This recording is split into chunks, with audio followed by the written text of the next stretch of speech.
सारे इकट्ठे हो चुके हैं हमें देखने के बाद। अभी ये इनको हम बिस्किट खिलाएंगे। वो एक तो हमारा गबरू तो वहाँ भग गया, ये बेटा गबरू, कल गबरू नहीं आया था हमारा, बाकी सब डॉग्स आए थे। हमने कहा था ना ये मम्मा डॉगी है, मम्मा डॉगी अपने पप्पीज़ को दूध पिलाते हुए। सबसे पहले हम इनको बिस्किट खिलाएंगे,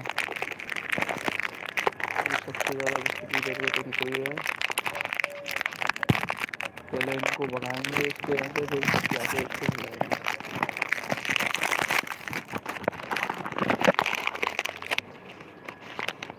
अरे रुक जाओ दादा,